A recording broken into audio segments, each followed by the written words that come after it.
Good afternoon, ladies and gentlemen.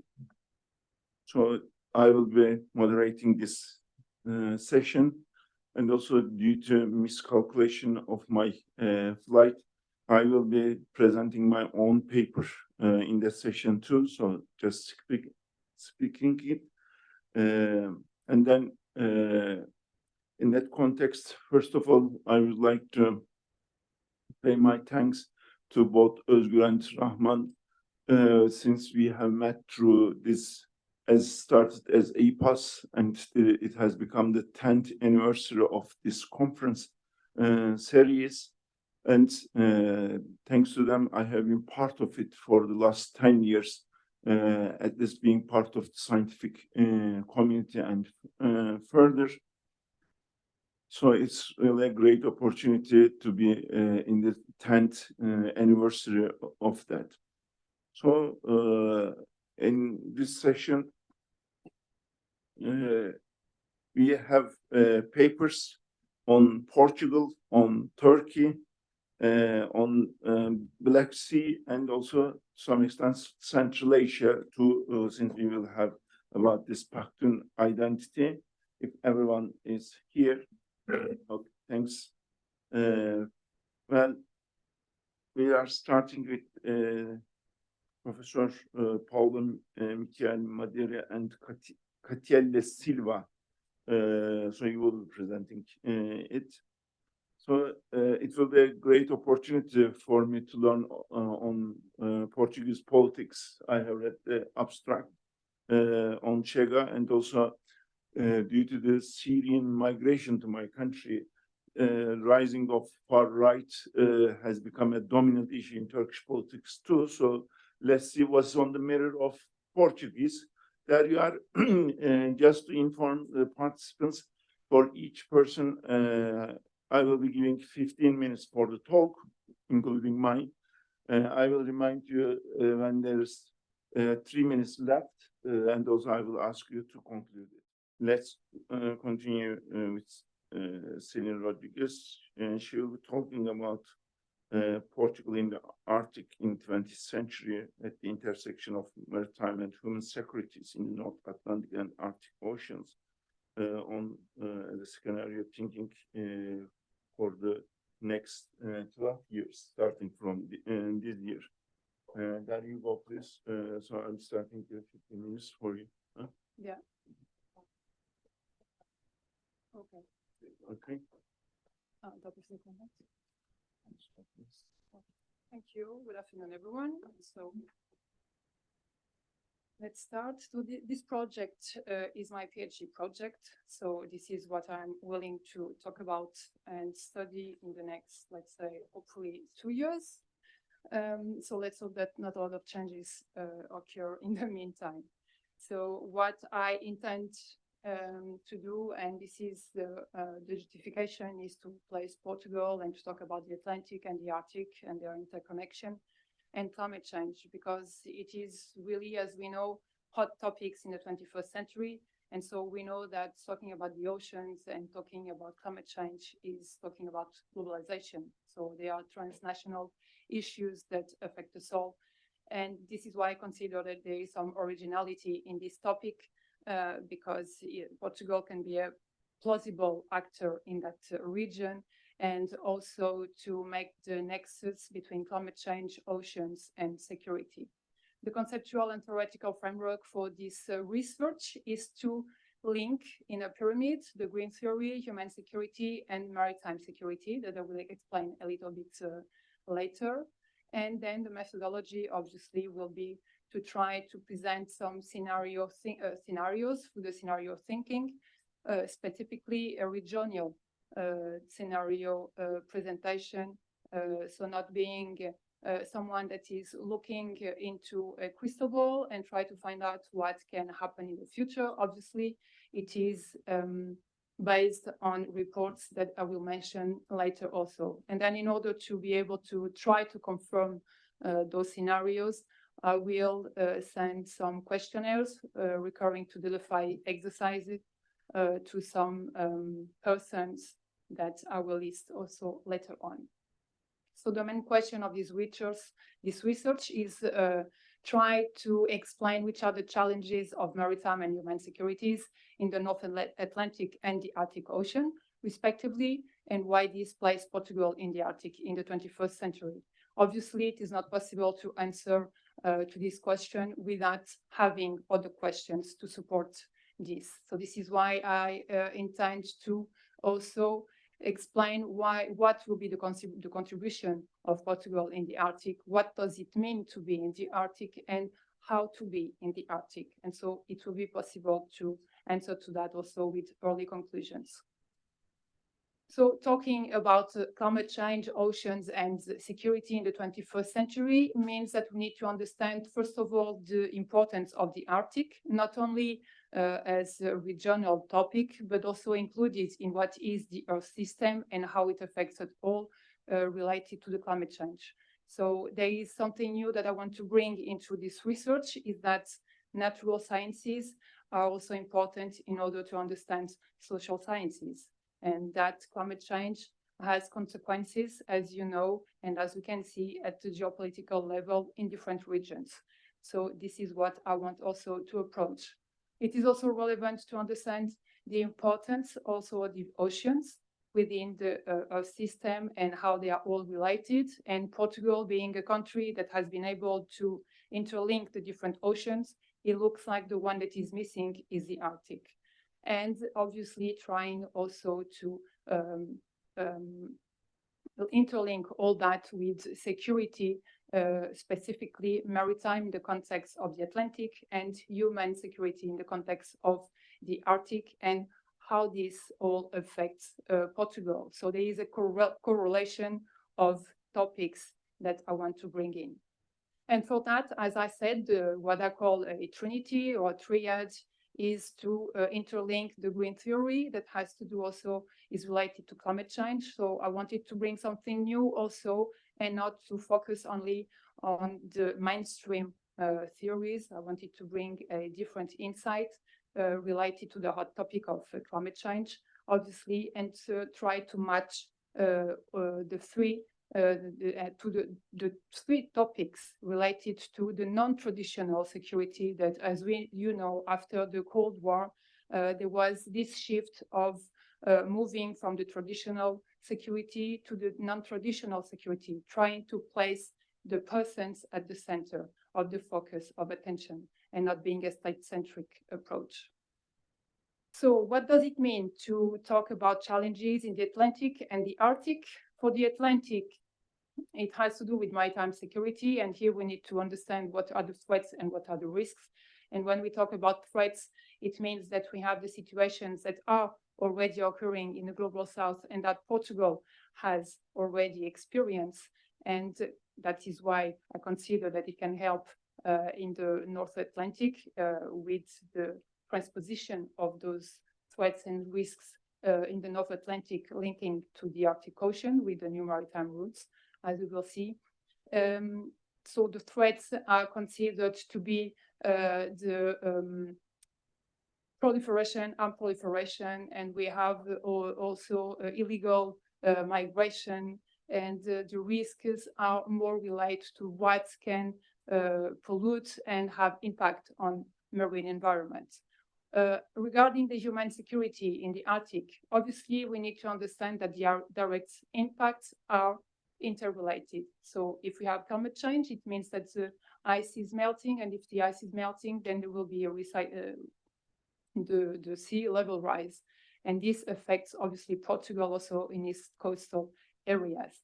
Regarding and the thawing permafrost, that is also relevant. Regarding the indirect impacts, it is related to the changes in biodiversity and ecosystems that will affect also not only the indigenous peoples of this area, but us all anywhere, because it changes our way of life. So this is relevant to understand that what happens in the Arctic doesn't stay in the Arctic. And due to that, Christian Berger, the expert of maritime security, has defined what he called a matrix, where he explains why there are 4 components that are related to maritime security and that shall be considered. And because also I shall remind you that climate change has been considered a threat multiplier by the United Nations in 2009. And so he considers also that within his definition of maritime security, human security is part of it and shall be considered. As for Thomas Hausen, Andrea Thomas Hausen, that has the same idea, having a different approach and being more specific regarding the 7 components of the human security, while Christian Berger utilizes the a broad definition or name of this approach. And what is it when we talk about the identification? It is a normal process that oceans have, that is current waters go up and down. And in what concerns the identification in the north, it means that the warmer waters and saltier waters are entering the Arctic and are also contributing to the warming of the Arctic Ocean. And so it is also another factor to be aware of in this context. And this is why there will be, in my perspective, a cross of what is maritime security and human security in the North Atlantic and Arctic Ocean intersection. So it is also important to understand the relation of Portugal with the Atlantic. And this is why we have Professor Nunes Teixeira that says that 3 moments exist in this very complex relation between Portugal and the Atlantic. And so the first moment that was only looking at Spain, only land, was not a good option, perhaps for Portugal at the time. But thankfully, we were able to look to water and be able to fight this water barrier and give new worlds to the world. And so that is the second moment of the relationship between Portugal and the Atlantic. What is really interesting, because if sometimes we might think that Portugal was not able to reach the Arctic Ocean, well, it was really close, because before Columbus arrived to what is known today as America, Portuguese navigators were able to reach Newfoundland and Labrador 20 years before him. So it's really interesting. And then in the last period that starts in 1974-75, with the democratization process until now, it is considered the third moment of the relationship between Portugal and the Atlantic, trying to find an imbalance in equilibrium between what is land and ocean, meaning European NATO, European Union, sorry, and NATO, the North Atlantic. So as you can see, these are the coming new routes that take much less time than the ones that are now being used. And we can see that there is different ways of getting from the Arctic into the North Atlantic. So it can go through different countries and areas. So this is an issue where commonly it is said that China and Russia are already having their radars for a while now. And it is something that is already happening in the south. And this is why I keep thinking that maybe this attention will happen also in the north. And so I put there the image of what can be the continental shelf, the extension of Portugal. So for those who don't know, at the moment, the continental shelf corresponds about 18 times the land territory, Portuguese land territory. In case this extension is accepted, we are still waiting for the answer. This is a very, very long process. It will correspond to 40 times the land territory. So this is a huge, huge area at sea.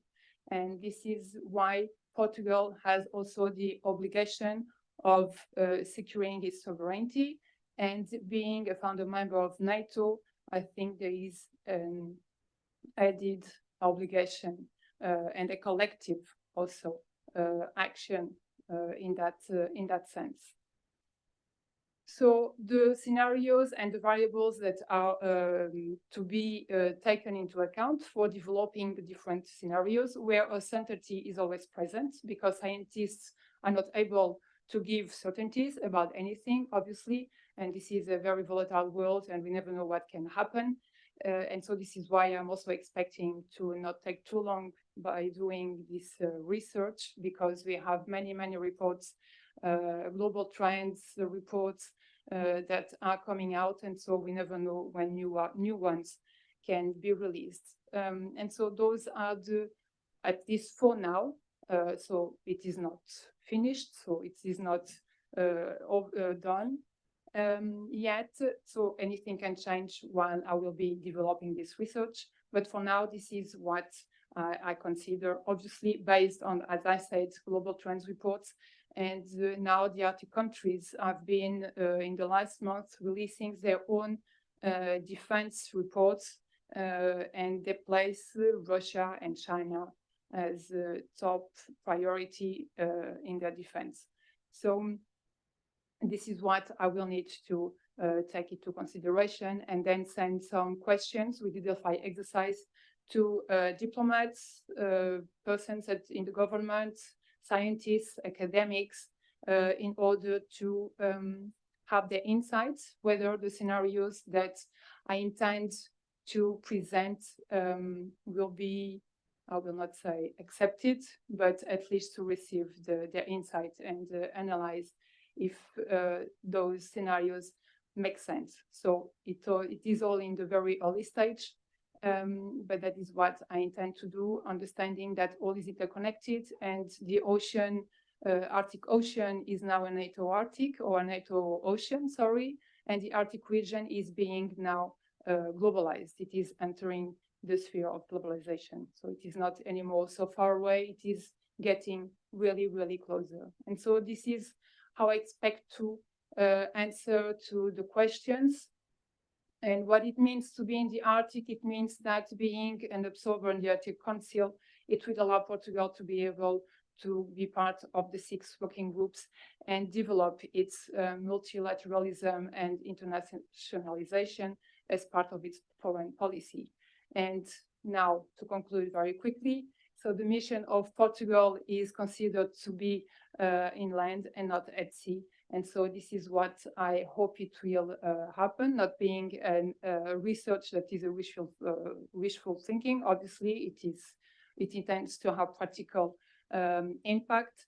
And the only conclusions is that I expect to see what the new document, the Security National document, will say regarding the poles, not only about the Arctic, but also all the poles, because the attention is there and it affects Portugal also in many ways.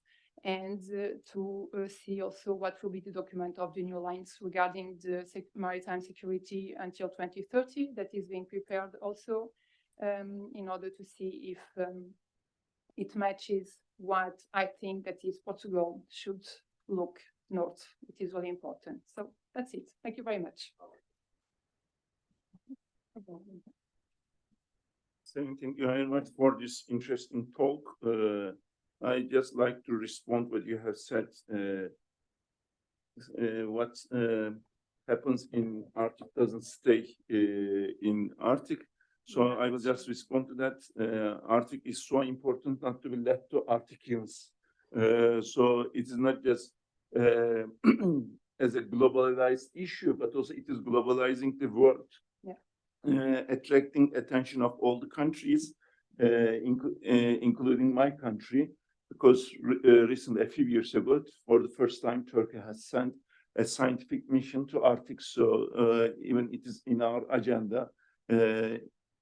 So thank you very much for this talk. Now we will come back to Professor Paulo, and please let's continue where we have remained. Thank you. Could you please put the presentation? Okay, then.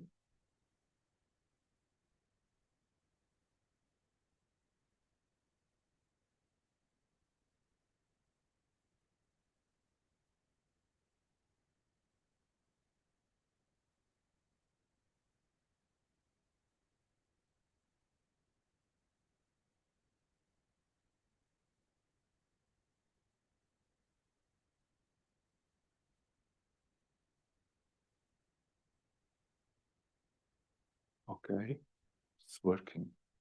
Perfect. So I was talking about this new approach on the territory, which is geography of discontent or resentment, because it studied the way a set of issues influences the way voters choose. And there's been an increasing choice of this kind of nationalist-populist parties. So in the next 15 minutes, I will drive you through a short journey. First, how do we define populism? Perhaps many of you are familiar with it. The concept is somewhat controversial in political science, but there is a more commonly accepted definition, which is that populism consists on the creation of a dichotomy between the people and an elite or an alleged elite, which is seen as selfish and distant from the common people, and sometimes corrupt. And this creates us, the people, versus them, the ruling classes or the elite. This is the definition by Kazmud, which is kind of pioneering in the question. But then we have two types of populism, and that is important because this first dyadic populism, it is the one that opposes the people to the elite, is more typical to the left-wing parties, which are sometimes categorized as radical left-wing parties or extremist parties. And then we have this kind of triadic populism because in this electoral discourse, we don't have just two groups, but the movements, the parties, or the politicians that make their claims to the voting people, they put up a third group besides the people and the ruling classes that usually are foreign groups, ethnic minorities, sometimes minorities that have been in the countries for centuries, as it happens in Portugal. And this kind of populism is more typical of these new right-wing parties that are having a huge electoral success. So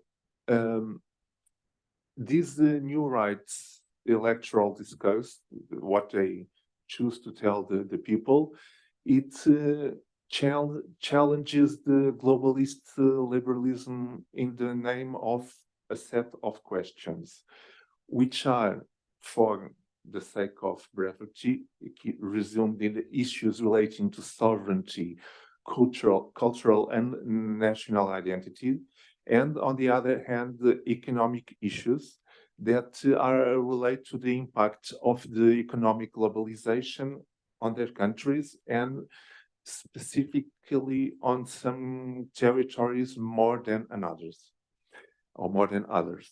And so, in this later case, these concerns that are reflected in the far-right electoral speech, they used to be typical from left-wing parties. For instance, in the 2016 campaign for the presidency of the United States, Bernie Sanders and Donald Trump, they shared the concern about foreign trade that was eroding the industrial basis. And for Bernie Sanders, the problem was the quality of jobs, unemployment, and so on, declining revenues for the working classes. So keeping this in mind, we, in the right side of the board, we have this graph about, how people in a set of European countries see that growing diversity makes their country a better place to live or not. And in some countries, there is a majority which says it makes it a worse place. And we never have countries where the majority said it would be a better place. We have a huge group of people in between in many countries which don't make up their minds about this. But was in 2016, a long way ago, okay? But this explains also why these parties are having a electoral success. In this graph, we see in red the far left populist share of vote in a set of European countries between 1998 and 2018. And in blue, it's the share of voting for far-right parties, also populists, also in 1998 to 2018. So we can see it's much bigger than the share of the far left. And well, there's a growing trend, clearly, more on the right side than on the left side. Then, well, this is somehow hidden, but in the left side of the board, you have main features of these typical voters for these populist right-wing parties, okay, based on a set of countries. They tend to be white people more than other colored people, elderly people, working class people with low incomes, and poorly educated people. Well, if also 20 or 30 years ago, some left-wing parties would have this kind of profile too. Then, what kind of contexts of territories produce more of this kind, or have more of this kind of voters? Well, mainly territories which are typical regions affected by disindustrialization, lack of industry. They used to be strongholds of industries, but industry is decaying. Many people has falling incomes, and there is lasting unemployment in a lot of regions. And this is the regions that produce these kinds of voters, mainly on these right-wing nationalist parties. So this is the subject of this kind of geography of this content. You have here a set of authors, if someone is interested. Well, this has put the globalization at stake at the moment, even before the pandemics and before the war in Ukraine. Okay, so we have a statement for Angel Gurria, who was the OECD Secretary General, well, telling us, please pay attention to this, because this is a backlash against globalization. Well, Trump had been elected, some trade agreements had been undone or were at risk at that time. Then there is a set of news that can be translated as a sign of deglobalization, also in result of this kind of discussions and this kind of approach, like Trump's approach. And but Biden signed by American. This is not globalization, it's the opposite. So this was at the beginning of the pandemics, more or less. And we had other kind of the globalization that is linked more with technology and wars about technology. These guys, Apple, they would prefer to have source chips in the USA, and China with recently banned iPhones from government officials. But okay, that was a kind of a parallel question, but that reflects how these socioeconomic issues may impact on these international relations subjects, more, in this case, more in economic relations, but that also translates in political relations. This also puts the European integration into question. In the graph, you see the share of votes in a set of countries in parties that were somehow opposed or strongly opposed to EU integration. And the point is, it was growing till 2018. And here begins the maps.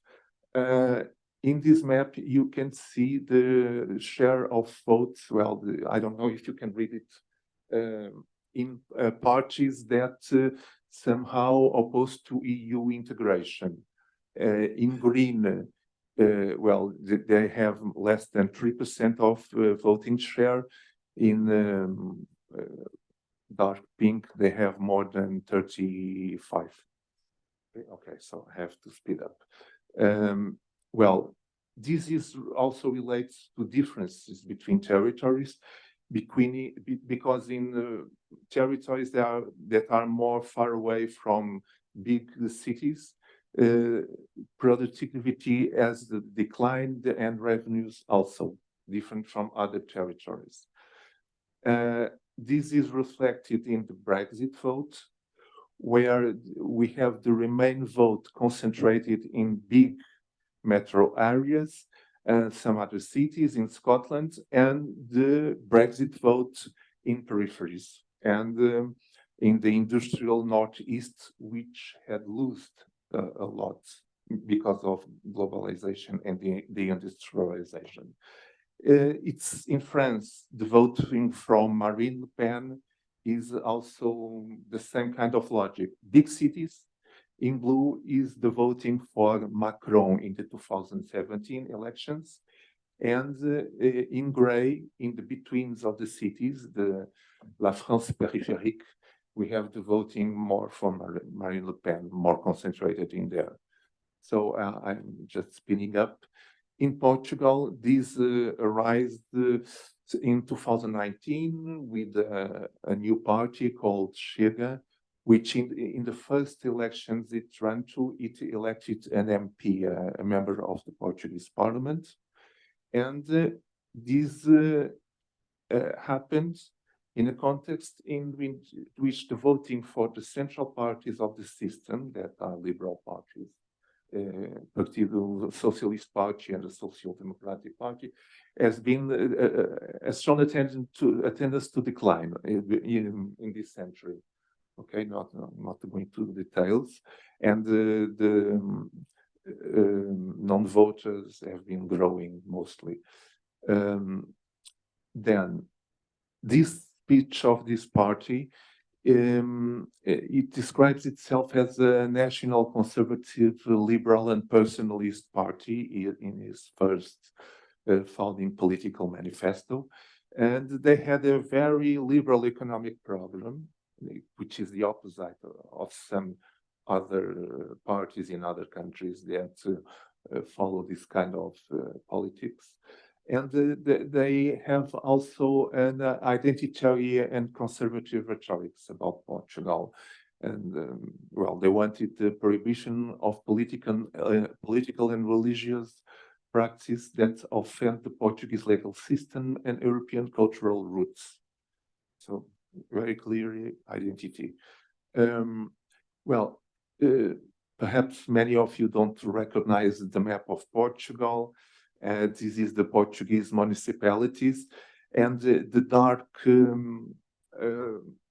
places is where the voting for Chega was above or way above national voting for Chega, and the ones with the lighter shades are below. It's very curious because they had more voting in the south, which is the opposite of what usually happens with right-wing parties.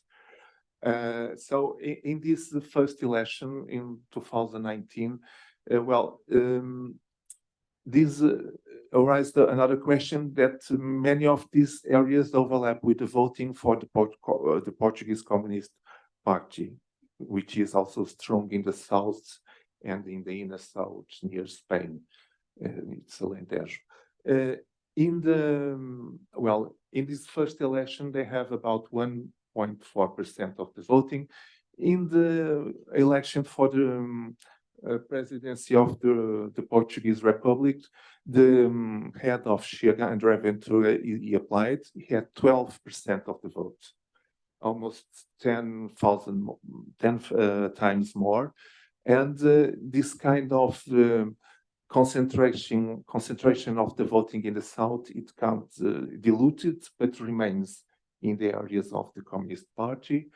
And in 2022 elections for the parliament also, it was an in-between, the first map and the second map, another concentration. Well, trying to make it short, we made an analysis with a set of variables, 45 variables, and based on correlations, we identified some signs of motivations of the voters. Okay, so there were signs of this has a strong similarity with what happens in another European countries, because there are some variables that show that there are discontent voters. This overlap with the Communist Party voting is a sign. There was an overlap also with the percentage of foreign population, mainly in 2019, which indicates that there were voters that didn't want perhaps that much of foreign population, and also an overlap with the municipalities which have more people receiving income head from the state, which is well, never mind the names, but the idea is that the Portuguese state gives some income to people that are deprived, that don't have their own incomes, and where these people are more concentrated, there was more voting for this party, Chega. So the final remarks, similarities, differences. The difference is that there was no significant correlation with education levels in the voting for Chega, and there was a negative correlation with the aging index, opposite to what happened in those countries that we talked previously. On the other hand, we have these similarities, that is the importance of identity issues and the overlap with the discontents of the Communist Party, and also a negative correlations with the voting for the center parties, which would be to expect. And well, basically in Portugal, these voters seems to be more oriented to identitarian questions than to socio-economic questions. Okay, that's not always the case in other countries, and these characteristics were present in the 3 elections that we analyzed. Well, there are more to come. And well, this analysis has some limitations, but I think it's nevertheless useful. So thank you, and sorry for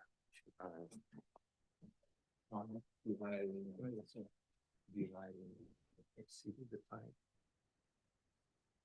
Well, first of all, thank you very much for this interesting talk.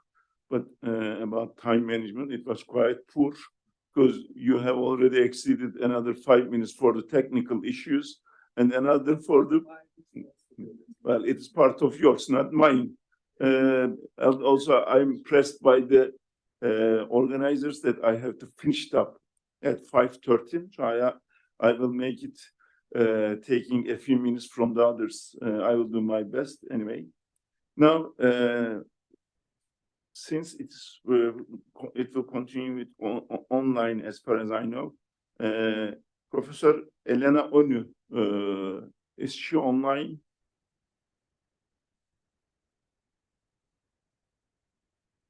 If she is, then I'd like to continue with her, because no, she's not. Then I will do the presentation, because the spectrum in my mind after Portugal, Turkey, then Central Asia and Russia. So then we will just skip about that. Well,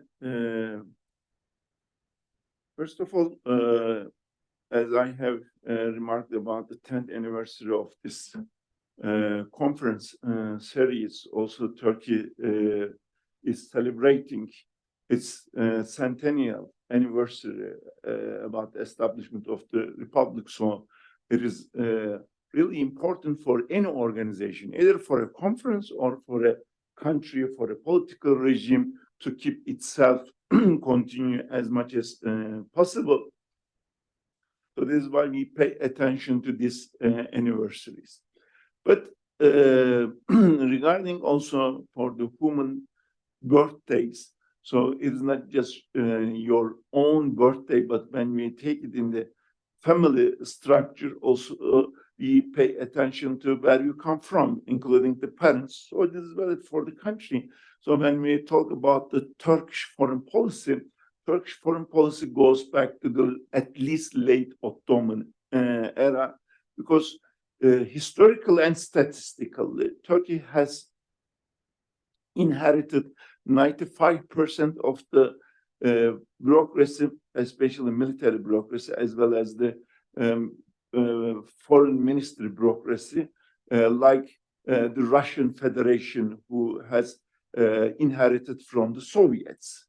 Also, Turkey is the only country among about the 30 remnant countries which has paid the Ottoman debt. So it shows such a continuation in that structure. And in that context, we see that Turkey has not only inherited this bureaucracy, but also the mentality. So the Sears syndrome that we pay attention to in Turkish politics, it continues. Now, while preparing this speech and also this piece, I have remembered that I have given a talk on Turkish foreign policy about 15 years ago, when there was a famous Turkish film as The Alone Man. And The Alone Man is about a person who has a man who has problems about attachment for long duration of relations with women.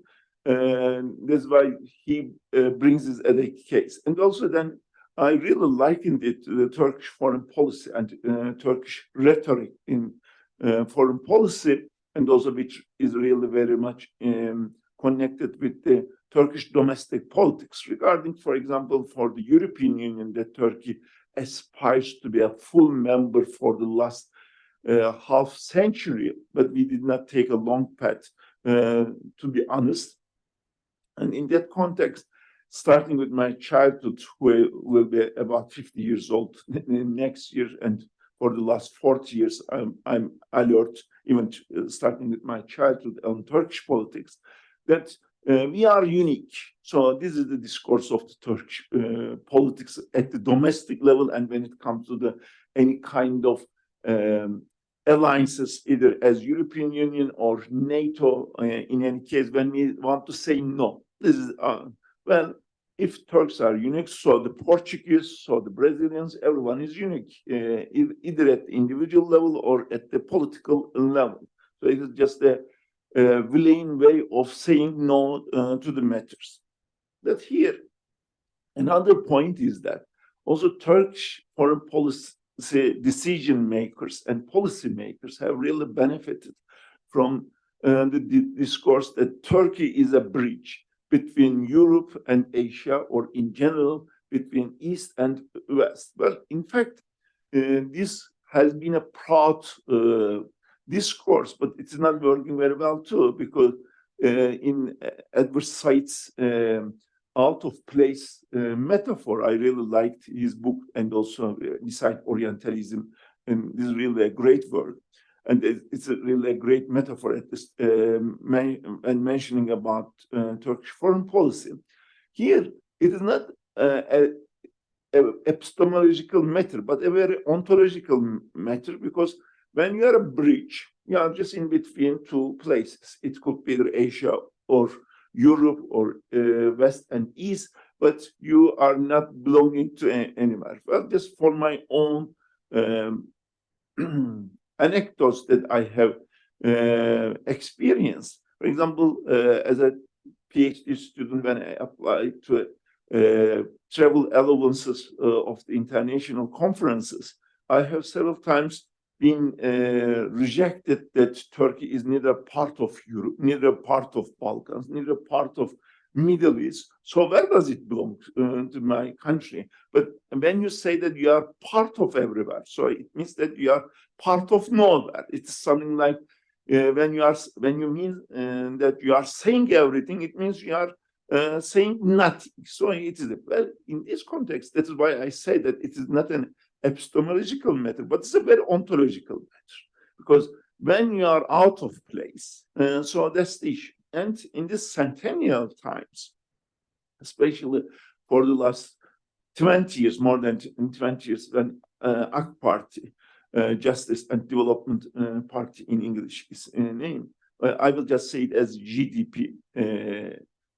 When they have come to power, in its very first years, there has been a discussion that there is such a shift of axis that Turkey is breaking its alliance with the West and further, and it's becoming straining its relations with the East, especially with the Arabs or with the Russia for the time being. So we may say that this discussion is still valid in that context, but it's not just a matter of 20 years issue. When you look at the whole Turkish political history, starting with the establishment of the Republic and even further with the late Ottoman, at least for the last 2 centuries, all these Turkish modernization efforts has been read as the Westernization effort, and starting with the Paris Club, starting with the late Ottoman, Turkey has always wanted to be part of it. Well, it is also ontological issue, not an epistemological issue. It is not just a matter of fact that, well, Ottoman has lost the war before the Vienna doors, then it retreated back. No, that's not the issue. In fact, starting from its beginning, Ottomans have been a Balkan empire, a Balkan state. So what we call a Southeastern Europe today, both in mentality, not in geographical, because they were trying to get into paces within the Europe. That was the issue. And even especially in the Turkish history, writers pay attention to that Anatolia has been the colonized land of the Ottomans, because there have been such uphills. So from there off, what we see as a quagmire for Turkish politics at the domestic level or at the Turkish foreign level, well, since I have been teaching in the Department of International Relations after I had received my PhD, I always found jobs in the Department of International Relations, and then later on I have taken my associate professorship and full professorship in this field. But I define myself as a political scientist, and I have done my PhD on Turkish politics. So this is why I make a formulation in this context. So how we do not differentiate domestic politics and foreign policy at the last instance, foreign policy is part of it. So this issue is a very ontological issue, not an epistemological issue for the Turkish foreign policy, that what we see as quagmires or vicious circle that Turkey will continue. Because at the last instance, that's what I try to conclude is that since both the location of Turkey, both the mentality of Turkey has been settled on this adversarial metaphor of out of place. So it's something that we cannot escape. That's why it is an ontological matter, not an epistemological matter. Even it will continue perhaps in the next second centennial issue, but probably I will not be there. Thank you very much for your patience. So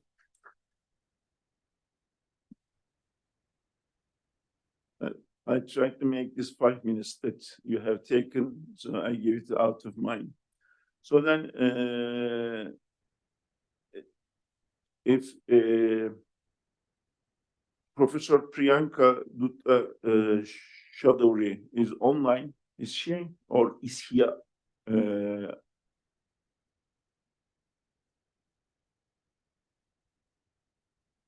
Am I audible, sir? Yeah, I hear you. There Yes.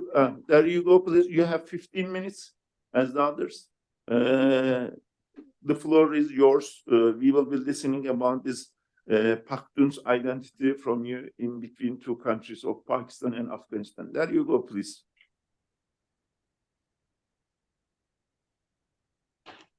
I hope everybody can see my screen, see my presentation. Yes, we do. Yes, right. Thank you, sir, for giving me the opportunity to speak. Actually, I'm from India. I teach here political science in India in a college, which is in West Bengal. But I have taken a topic which is pertaining to the issue of ethnicity, especially taking into consideration the Pakhtuns or the Pathans of Afghanistan and Pakistan.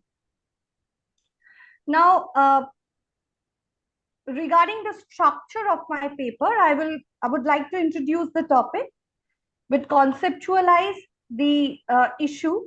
I will also identify the methodology, and then I will talk about the issue, and I will share with you my findings, and I would like to stick to my timing. So I will be a little quick and skip some of my slides maybe. So now to start with that, why have I chosen this topic?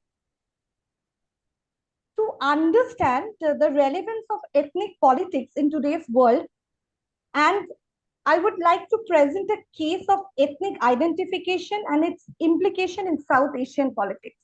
Now, when globalization came, we all felt that a consolidated, comprehensive cultural, composite culture will actually rule the world. But with turn of time, we did not find that. We found that identity aspect, identity politics are coming to the fore, where the issue of ethno-nationalism, ethnicity, nationalism based on ethnicity, territoriality, border clashes are coming to the fore. Now, why actually this has happened? I feel that there is definitely a fear of homogenization, and I can understand this because I belong to the South Asian zone, where this Western perception of globalization might erode the identity factors, and that is why here in this part of the world we are, now studying more on traditionalism, value, or nationalism, ethnicity, etc. Now, I have taken mainly two conceptual understanding. One is primordialism, which means that we might connect to others on the basis, on the virtue of a common bond, share a common bond, and these identities are the given identities which we get it since the time of our birth. Now, next is instrumentalizing identity. Instrumentalization are the situational concepts. We human beings will have several kind of identity factors. We may choose any one identity at that point of time and bargain for our share of power, share of, our power share mainly in the political structure on the virtue of this identity. Now, the question is whether we are assimilated to it or accommodated to it. If we are accommodated, then we don't have to fear. Okay, we can still keep with our identity. But if we are assimilated, there is always a chance that the dominant ethnic identity will prevail over the minority group. Now, therefore, I have some assumptions quickly that groups in search of a substantial position in power structure might take certain ethnic components into account, which are favorable in that situation, and identities are instrumentalized and can be used for political bargaining by the party state leader in hierarchy of power, especially by minority groups. Even if it is a majority, political elites might also use the ethnic card to remain in power and subjugate others. Therefore, on the basis of this, I think I would like to deduce from these two theoretical assumptions, as I have already said. Now, regarding the case study, I would like to focus mostly on the Pashtuns or the Pakhtuns of Pakistan rather than Afghanistan. Actually, the Pashtuns are the ethnocentric people, and the green area signifies that they are both present in Pakistan and Afghanistan. In Afghanistan, they are the majority group, but not in case of Pakistan. It was basically, the border, the international border, which have divided these two ethnic identities into two separate nations. Now, as I said that in Afghanistan, we find the Pashtuns in majority. We don't find that in Pakistan. Now, regarding the identification. Now, I would like to quote a veteran Pashto politician, Abdul Wali Khan. He said that I'm a Pashto for 500 years, I'm a Muslim for 1400 years, and I'm a Pakistani only for 40 years. So therefore, we understand these people are very much ethnocentric people who believe in Pakhtunwali, which is the code of conduct for them. This Pashtunwali or Pakhtunwali, it is based on pride. They have hospitality, honor, bravery, everything related to their ethnic identification. And they also had their own court system, which is called the Jirga. Now, they belong to the Hanafi school of Islam, and tribal leaders were more important than tribal clerics, believed in decentralization of power, and later a substantial change was noticed with the subjugation, which later was found in the subjugation and obviously in fragmentation of this identity. Now, the Pakhtun or the Pashto tribe were actually divided between two countries. Though they are there in Iran and Central Asia and other parts of, in India also we have Pashto population, but mainly as because I'm dealing with this area, that how this border have divided one ethnicity, that's why I'm going to deal with Durand line first. Now, Ahmad Shah Durrani in 1747, he formed a confederation of the Pashto tribe, which extended from Iran, Central Asia to Eastern Punjab. So after him, Ranjit Singh took power, and after him, British took power, and they adopted a forwarded policy for Afghanistan to determine its status according to the colonial interest. Now, let me tell you that these borders, specifically the borders of South Asia, when the departing colonial powers marked this border, the ethnic consideration were not taken into account. Certain random borders were also drawn, and South Asia is still suffering from those issues, because it's very normal. If I have my clan on the other side of the border and suddenly tomorrow I find that a border is drawn between two of our neighbors, then it becomes really difficult to, to understand this thing. Anyway, since then, and another very important thing which I should identify here is that these areas were very much important in terms of strategic consideration, and this became a part of great game. At that point of time, British colonial masters, I mean the British India, or the Britishers were in favor of keeping the Tsarist Russia out of their out of the sphere so that they don't have the access to the area, to the control of the area, or to gain the resources. That's why in 1893, the British Commission, led by Edward Durand, he marked unilaterally a border, which later became the official border between Afghanistan and Pakistan. Afghanistan generally, even the contemporary relevance of this idea is that the Taliban government is not recognizing this as the border, whereas Pakistan is recognizing it. The reason is that the issue of Pashtunistan or Pakhtunistan, when the border were drawn and after independence or creation of Pakistan in 1947, both the groups were divided across this border. The Pashtuns wanted to have a land of their own where they could have supported, they could have lived a life only of a Pashtu and not of a Pakistani. And even Afghanistan supported this context because we have seen that in Afghanistan, this population was in majority.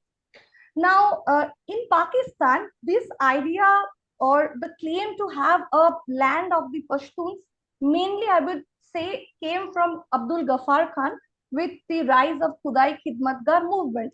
Later, obviously, they were well absorbed in Pakistan and they are having their own political party. They are also having their due share of power over there. Now, then therefore till now I have only said about the ethnic identity of this group. But what actually happened?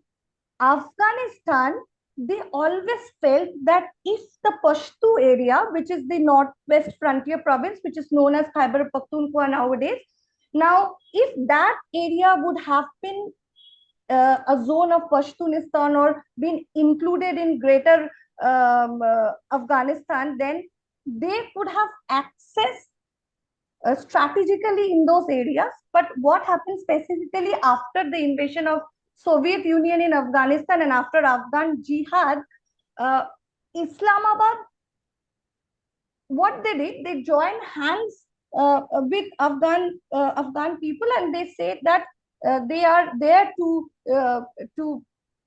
keep away the Soviet invasion. And what Islamabad did, especially Zia-ul-Haq at that point of time, that he said that on the basis of religious identity, these Pashtuns or the Pakhtuns can be made together into a coherent identification, and they, on the basis of their Islamic identity now, can run or voice for or can keep away Soviet invasion from Afghanistan. Now, after the departure of Soviet Union, this area actually became a zone for, I feel that this area were always a zone for Professor Priyanka, last 3 minutes, please. Okay, so basically this area was Islamized in state of ethnic identity. There was a fear that this identity will now, maybe there's a possibility that they might turn to be more extremist identity. So these are the border issues which we find. So therefore, what I feel is that when I say primordial identity, they believed in their ethnic connotation. They were more or less a liberal force. But what today we find is that there is a fragmentation of this identity on the basis of religious liberal forces and Taliban, and they have they have bargained for their power share on the basis of these identities, and individually, when in a situational concept, maybe sometimes the religious forces, the liberal forces, but the liberal forces were always in favor of a secession and wanted to have their own Pashtunistan. But when they found that, yes, we get a good share of power in Pakistani politics, they actually moved away from their motivation of creating a separate state. Rather, they were satisfied with the autonomy. Now, why? So the idea of Pashtunistan became dormant, but it is mainly after Taliban coming to power in Afghanistan, and they were not recognizing this line. I felt that the Taliban leadership is still having soft corner for the Bretons in Pakistan, especially the Tehrik-e-Talibani Pakistan may once again come to the fore, and they might challenge the establishment, and overall they might disturb the peaceful South Asian region. So therefore, what I find is that the ethnic consciousness of the Pakhtun became very proactive with deprivation. The Pakhtuns have twisted their demands according to the situation, and Pakhtun nationalism had made the triumph of fragmentation and situational perception of ethnicity, and it can be interpreted more on the basis of instrumentalism rather than primordialism, and therefore it gives an elucidation of ethnic perception in the South Asian context. Thank you so much. Thank you.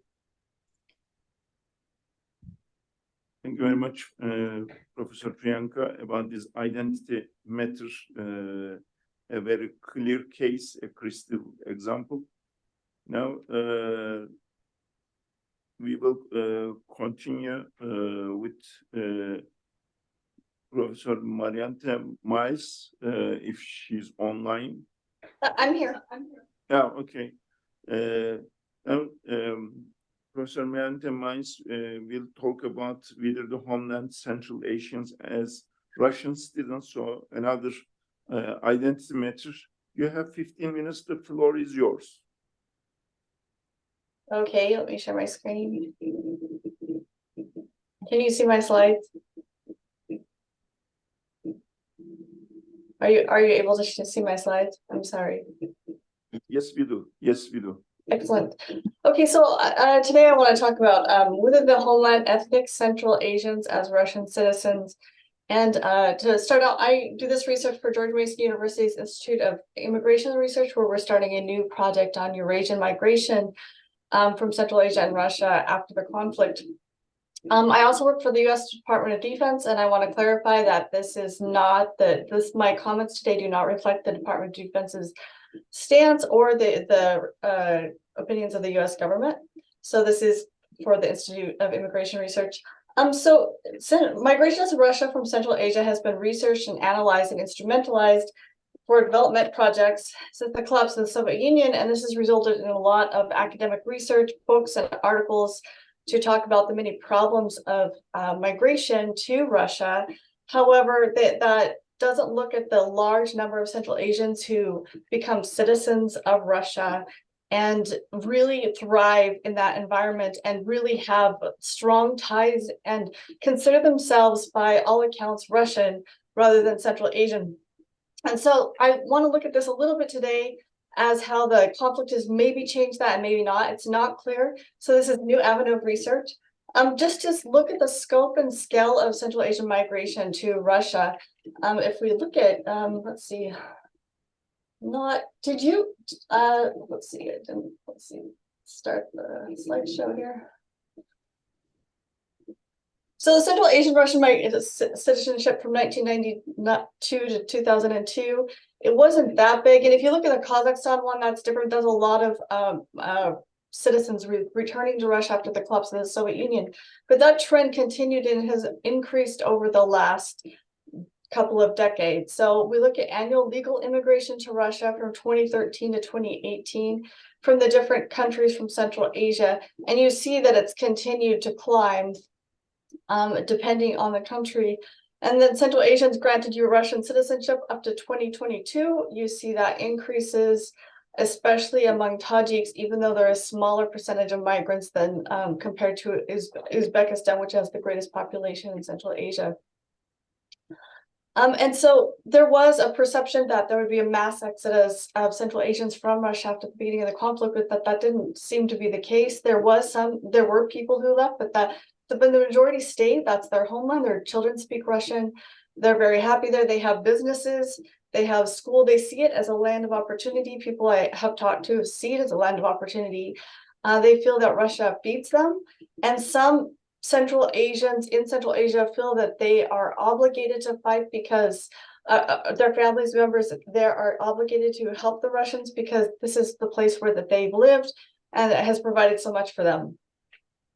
So Russian residence permits, this is another avenue of migration. So Russian immigration residence permits provides all the social protections of citizenship indefinitely after you get that permit. You don't have to become a citizen. So if you look at this up until 2018, it's still considered. And if you look at the majority of the Central Asians who, although there is circular labor migration, and that's what most of the literature is about, the Central Asians who stay in Russia and live there for a long time, if you look cumulatively, that number has grown. And then if you add the citizens, we get a better picture of how many ethnic Central Asians live in Russia permanently or semi-permanently.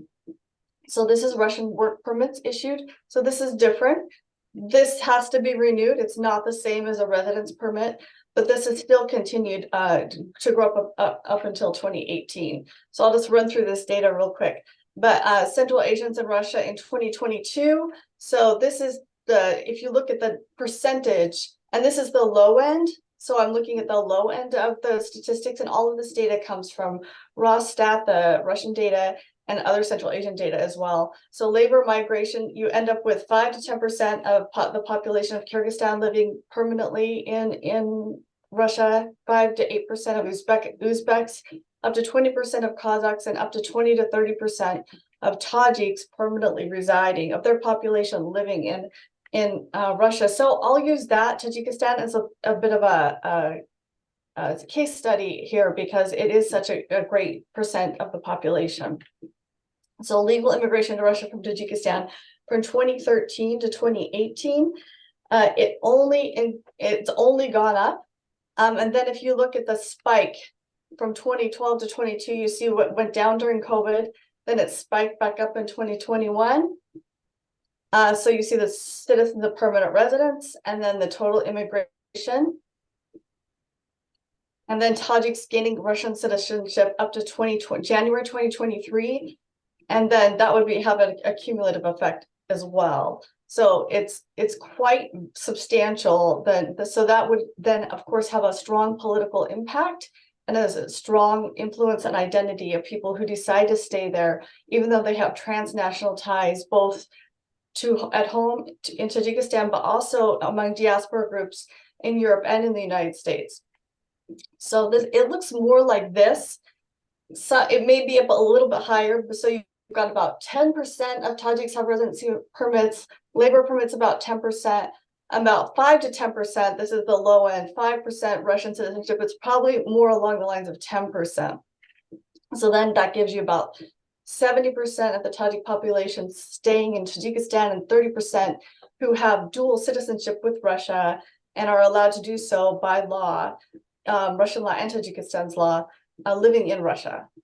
And then the other thing that's really a strong tie for Central Asians and a strong tie pull for them is the view of traditional values in Russia and how it supports and can coexist with traditional values of Central Asia. And that even though traditional values is nebulous, it has a concept of cultural sovereignty where people can have their own culture and live and work with that within their own communities in Russia. It's pro-traditional family, but it's flexible, so they allow polygamy, a divorce in some contexts, and then there's religious freedom, which they may not feel that they have in their own home country, where it's Judeo-Christian and Islamic. And Putin himself has said that the Christian and Islamic values are tied together in Russia, and there's also Islamic education that they are not able to get in their own home countries a lot of the time. So Russia offers an Islamic freedom and an Islamic identity in a way, and more freedom to practice than they do in their own home countries, even though they're majority Islamic or Muslim in Central Asia. And then we look at Russia has several avenues to have assimilation or accommodation and it really ties to tie the countries together, tie the nationalities together, similar as it was done in the Soviet Union of peoples, where this is a Russian language as a cultural code of the nation. And this is from one of the cultural websites with the translation, that this was real. It's really important to tie these groups together, and then they have diaspora groups that work together within the context of Russia that really lay a foundation for people to assimilate. But there have been shifts. There is Russian nationalism. I'm sure everyone's read about that, and it is going back to some of my co-panelists that have discussed things like populism and the far right. That we've seen that exacerbated, especially during the conflict. So there's shifts exacerbated. There's Judeo-Christian Islamic, but there becomes a juxtaposition between us and them, between, for example, far-right Russian nationalists and the Islamic identity. But it's pro-traditional and nuclear family. It has become more anti-abortion and pro-Slavic. There's religious freedom, but it's juxtaposed against orthodoxy. So one of the examples I want to use is from a Telegram channel that I thought was really interesting, that one of the far-right nationalists, one of the commenters said, by the way, in Russia, which is certainly more progressive than Tajikistan, the hijab is quite permitted. Is that why all the Islamic fascists go to Russia to claim the rights? So he's saying that he acknowledges, and he was surprised earlier that that there's more religious freedom there, but then he started calling them fascists because he didn't like what they were bringing there. But he doesn't give any examples of what might be going on, because although there is a rise in nationalism. And so if we look at the literature, using survey data collected 3 years from Russia's first invasion of Ukraine in 2014, Busudanov identified attitudes among Russians fell into ethnic hierarchies, while only 15% were against Ukrainian immigrants, 56% were against Central Asian immigrants, and that rose during the first phase of the conflict. And later research indicates that growing anti-immigrant sentiment towards Central Asians has hedged up towards over 60%.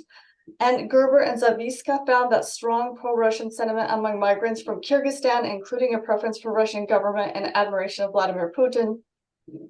And other researchers found that high levels of anti-foreigner sentiment in Russia stem from perceived differences in cultural values and a lesser degree to threats of economic loss. So similarly, there was a study done that found that Russian opposition and migration, drawing from aggregate data from 70 regions of Russia, found that perceived threats of economic loss played a prominent role. And so what we're seeing too is that there's been a shift then. So even though some of these migrants are leaving, they still have a strong Russian identity. Even though they're leaving maybe for economic reasons, we have maybe the reason because there's a rise in the last 3 minutes, please.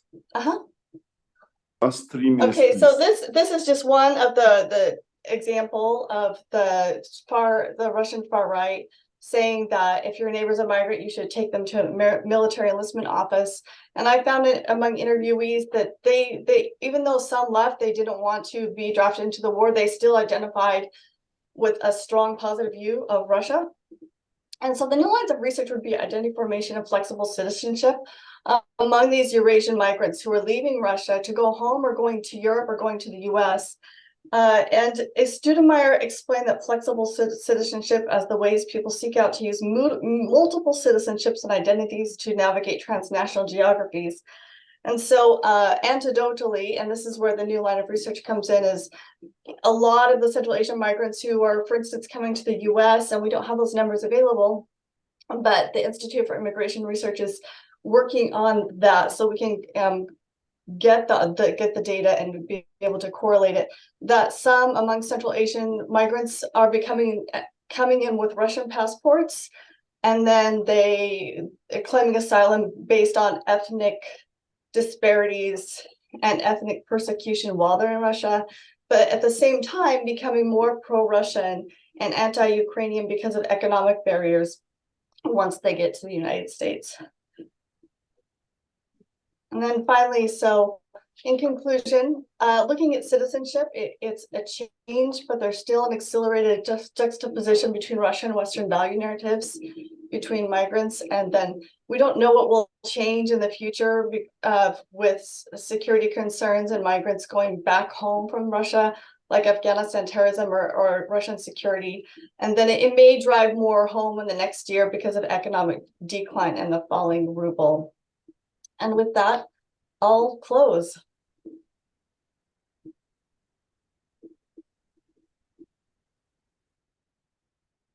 Thank you very much, Professor Marintha Miles. Well, your presentation has reminded me of my visits to Tajikistan. In both of the visits, I was really surprised not to see men from 20 years old to almost 60 years old. Then, especially in my first visit, I asked them, did you lose all your men in the civilian war? They said that no, all of them are working in Russia. And so this was very common, not just for Tajikistan, Uzbekistan too. And also in my last visit before the pandemic to Moscow and St. Petersburg, it was really great to see many Central Asian people working there. So this is all clarifying what I have just exposed. Now, my style will be for the questions that firstly, I will collect the questions for 5 minutes. Then I will please say your name as well as I will give the floor, sir, and whom you orient your question. Then after I collect the questions, then I will give the floor for the participants to answer the questions. There you go, please. Assistant Professor, sorry. Hello? Yes. I'm Victor Fernandez. I'm Assistant Professor at the Lusíada University. Thank you very much for all the presentations, excellent presentations. I learned quite a lot. I have 2 questions, please, for Professor Paulo Madeira. They really stem out of my ignorance above anything else. And the first question is, I mean, when you consider populist parties, irrespective of the definition of how it's defined as being populist, I mean, they evolve over time. You mentioned, for example, Marine Le Pen. The discourse of the Rassemblement National has evolved over time. And I mean, to some extent, you may have a party that was considered at some point in time nationalist, populist, sorry, and then it no longer is because the discourse has changed, but the label sticked and never goes away. To some extent. I mean, I'm not just pointing her case in particular, but whatever example in general. The question is, how do you epistemologically define, I know there are matrices and scores and whatever criteria, but how do you, from an epistemological point of view, define a party to be populist? Because, I mean, populism exists everywhere. All parties have some degree of populism. There must be some kind of epistemological criteria or threshold. Can you enlighten me on this, please? The second question, I'll be very brief on this one, is I've heard populism considered an ideology. And some actually do study populism as an ideology. And I would like also to take your view on that, please. Thank you very much. Okay, another question? Yes, Professor. My name is Mario Matos. I'm in the Observare researcher. My question concerns the Arctic. Could you tell us something else about the Arctic Council? And because if I'm not wrong, Russia as the presidency of that council or will be the president? I'm not sure. Thank you. Any further question? Yes. Thank you for all the presentations. And my question is to the chair itself. You were talking about Turkish foreign policy, Turkish policy, right? I live in Turkey for the past 5 months. Okay, I'm teaching there. Whenever I ask people, the Turkish citizens there about their identity, they are very confused. Okay, some people refer themselves as Asian, some wants to be part of Europe, etc. Some say Middle East, right? So what do you think actually? How do you define Turkish identity? I want to know your perspective so that it becomes clear that when I have next engagement with them, I can tell something about it. Yeah. Thank you. Another question?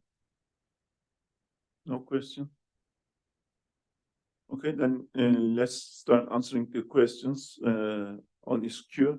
Professor, you start, please. So for this part of the research, we used the political science literature. Okay, well, how it is defined. It was the first slides. If you have a meaningful political discourse which appeals to that differences, and it became somehow central in the electoral documents, the manifests of the parties, what they say in public, what their leaders say, this party is classified as populist. I work with some people on political science close to me. No, I work with people that are close to me, but I don't work with them on this subject. And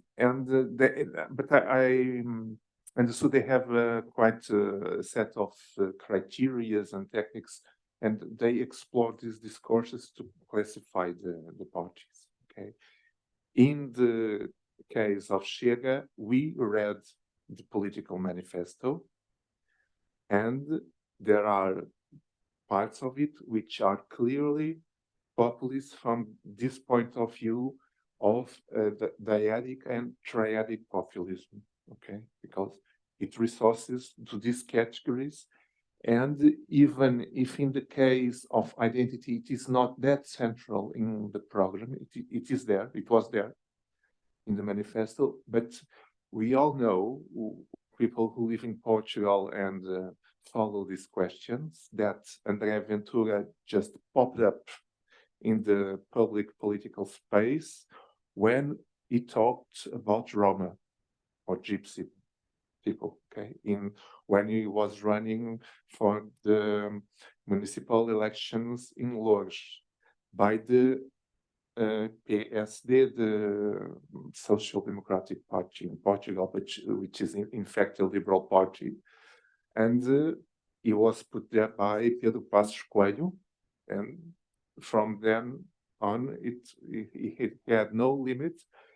And, well, perhaps this is not all of his responsibility, but when he talks about Gypsy people or Roma, other immigrants, so on, he has huge time in the media. And so it becomes a central part of his political speech or discourse, as you wish. Well, this part of an ideology, it may be or maybe not what we read from the political science. It is discussed somehow, but I am not sure if it was Pedro Magalhães or another colleague from ISCTE, which classified it as a soft ideology. It was not very consistent, but it may be seen as kind of an ideology. It was kind of open up for debate, okay?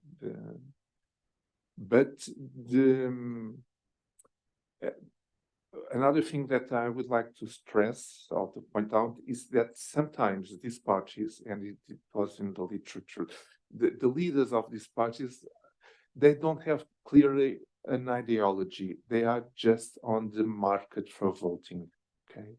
So you can find a lot of different things between these kind of parties and their leaders. Okay, I hope I answered your questions. Thank you. Professor, there you go, please. Okay, thank you very much for the question. So regarding Russia and the Arctic Council, so it is no longer in the chairmanship, that is a 2 years rotative chairmanship. So since May, it was officially done, the passage to Norway. So Norway is now on the stage trying to lead the Arctic Council. When the war exploded, there was a joint statement in March 2021 by the other Arctic states of the Arctic Council that decided that it was not possible to go on further with the official issues at the Arctic Council, so it was on hold. Now, last week, Norway has released a statement where it says that it expects to restart the official works at the Arctic Council. So let's see what happens. And the 4 priorities, 2 of them for Norway for the next 2 years are related with climate change and oceans. So I hope I answer your question. Thank you, Professor. Now for my own question. Well, first of all, let's keep away Turkish identity. Just identity by itself is a complex issue. It's a very paradoxical issue by itself. For example, just as I know my own history the best, just to give an example out of mine, and so you can put in my shoes for different identities. First of all, let me start with the liberal theory, arguing that public space is a neutral space, and within a nation state, only you can bring about your national identity, nothing more. Well, it is the worst argument in time that I can think of, because when we get into any public space, for example, here, for example, I do come here as biologically a man, but simultaneously I bring my gender identity within the context. And the same is valid for you or for a transgender person too. So we cannot escape our biological issue, which is socialized and becomes an identity. The first thing. The second thing, regarding identities, they are not static things. They may be stable for some time, even not stable too. So the comments about them changes. Since I have given a huge history for the late Ottoman era while I'm talking, regarding Turk as an ethnic identity was something as insulted, interestingly, within the Ottoman era, in the classical era especially, al-Etraq bila idrak, which means that the Turks without mind. And it is the empire of the Turks who are the runners, and Ottoman family was, and the whole bureaucracy was mostly composed of Turkic people, or the ones Turkified who have taken and assimilated from the Christian children. So they accepted themselves as Turk. Interestingly, Mehmet II, the conqueror of the Constantinople, once he met a Janissary and he was not good at speaking Turkish of the era, and he got angry about it. Didn't you teach him, and didn't you teach any Turkic word at least? So in time, especially after the nation states, so we see that both this ethnic identity has been nationalized too, this Turkic, and also at the pan-Turkic world too, since I have lived for 2 years in Kyrgyzstan, 2 years in Kazakhstan, among the pan-Turkish nationalists, the very first thing that I have heard that you have stolen this Turkic identity, this Turkishness. We are all Turks, but you have stolen it. So it was the argument of that, because also Turks like to say that, for example, for the Kazakh language as the Kazakh dialect. Well, as a Turk, I cannot accept it. So then I should be open to floor that Turkish is a Kazakh dialect too, you know, if you take the vice versa. So it doesn't make any meaning. And besides this, when you take the religious issue, that's really the huge problematic side of it. Because according to many Turks, if you just skip away the religious identity, then you cannot find anything, because Turks have been the forerunners, flag carriers of Islam while they were conquering much of the Mediterranean area. After the Romans, only the Ottomans have kept the Mediterranean Sea as a lake. So they have received this power to unite the whole world as an empire. So Islam, and within that, the sectarian issues. Since you have said you have been to Turkey, for example, the Alevite issue, especially in the last election, has been a very problematic issues due to the Kılıçdaroğlu's candidacy. So he has brought it to the floor.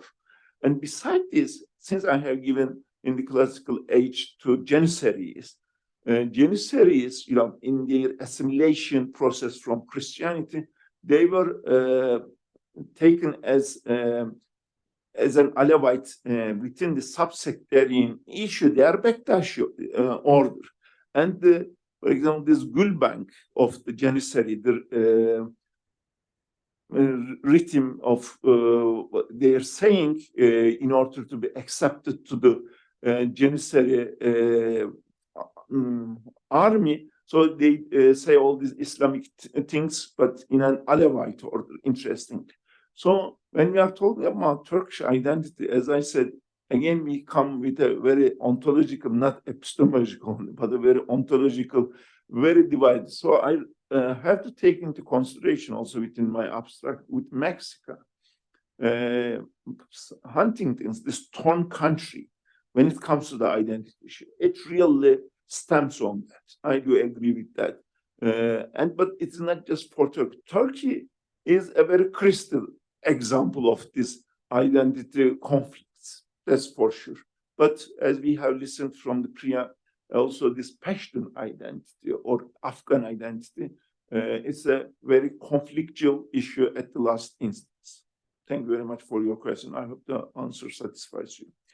So since we have 4 minutes more, thank you very much for the audience, for their patience. I have to say that. And so even we are better than the German punctuality since we are finishing the session earlier, 4 minutes. So it was really great opportunity for me to be in Portugal for the first time and within this session. And also I really thank to our participants in the session. It was really interesting talk for each of them. So I really feel benefited from this session. Thank you very much for all.